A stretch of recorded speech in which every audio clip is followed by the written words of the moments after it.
When you hold a tiny seed in your hand, have you ever really stopped to think about what's going on inside? It's not just sitting there, waiting. Nope. It's calculating, it's making decisions. Today, we're going to unlock the secret code that tells a seed the absolute perfect moment to burst into life. So, let's just start with the basics. If I asked you, right now, what does it take for a seed to sprout? What would you say? Yeah, you're probably thinking the obvious stuff, right? Add a little water, some warmth from the sun, maybe some light, and boom, you've got a plant. And look, for a lot of seeds, you'd be absolutely right. But nature is almost never that simple. What if I told you there's a seed out there that needs a 3-month-long warm nap, and then, after that, a 3-month-long cold one, all before it will even think about sprouting? It sounds impossibly picky, I know, but for some types of lilies, that's their reality. And that right there, that's the mystery we're diving into today. So here's how we're going to crack this code. We'll start with our complicated little lily. Then we'll go deep inside the seed to see this incredible hormonal tug-of-war. We'll figure out how seeds actually read the world around them. And then, this is the cool part, we'll see how we can hack their ancient programming to help feed the planet. All right, let's start with this plant's very, very particular plan. This is the curious case of the complicated lily. See, not all lilies play by the same rules. On one hand, you have what are called epigeial lilies. They're simple. Give them some warmth, some moisture, and in about 2 weeks, you get a leaf. Easy. But then you've got the hypogeial lilies. These guys evolved in much tougher climates, and they play a much longer game.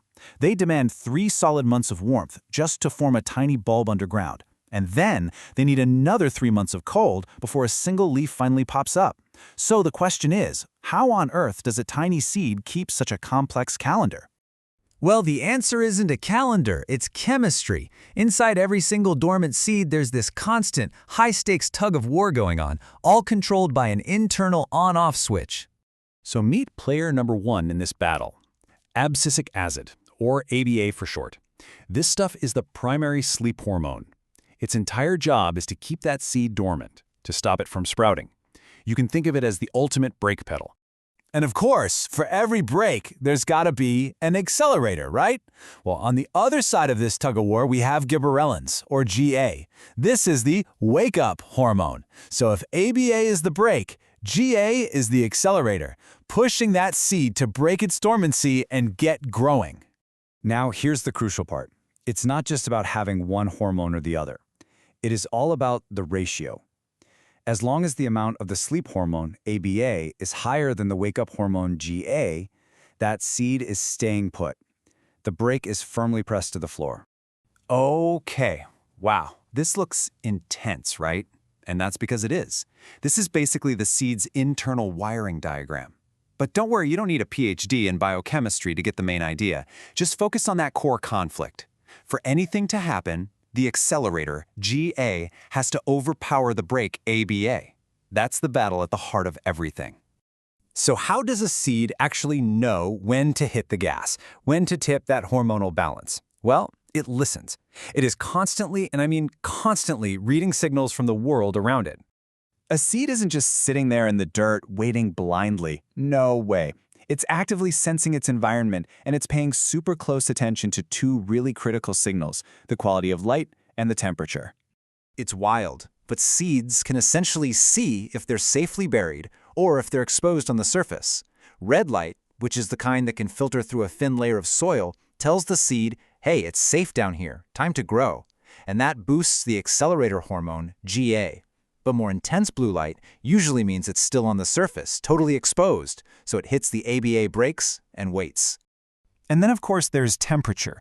Most seeds have a kind of Goldilocks zone, an optimal range, usually somewhere between 15 and 30 degrees Celsius, where things are just right. If it gets too hot or too cold, that can pause the whole process, keeping those hormonal brakes on until conditions get better. Okay, so we've covered the biology. We get the hormones, we get the environmental triggers. Now things get really, really cool. If we understand the code, can we hack it? When you look at this whole picture again, you can really appreciate that germination isn't just a simple on-off switch. It is a deeply complex program written and perfected over millions of years of evolution that's constantly balancing its internal chemistry with all these signals from the outside world. And this leads us to a massive scientific aha moment. Understanding this code is one thing, but what if we could actually rewrite it? Well, the answer is a resounding yes. And we do it with a technology called seed priming. The best way to think about it is like getting a runner into the starting blocks. Their muscles are tensed, they're ready for the starting gun. We basically wake the seed up, get all of its internal engines running, and then we pause the whole process right before the root shoots out.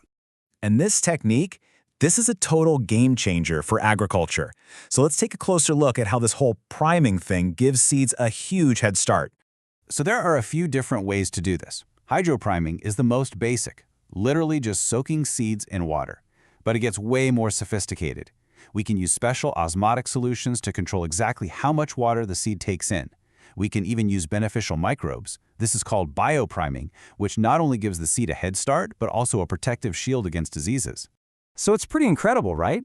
Our whole journey started with one really complicated lily. But the lessons we've learned from it have led to technology that can help feed the entire planet. Let's look at what this all means for the future. So, what are the big takeaways here? First, germination is not random. It is a highly sophisticated, pre-programmed event. At the heart of it all is that hormonal tug-of-war between sleep and wake up, which is constantly being influenced by light and temperature.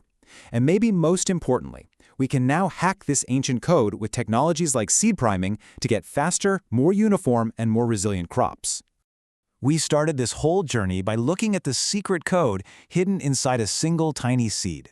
But understanding that code has absolutely massive implications for all of us. So the final thought I want to leave you with is this. By mastering the very beginning of a plant's life, can we help secure the future of our food?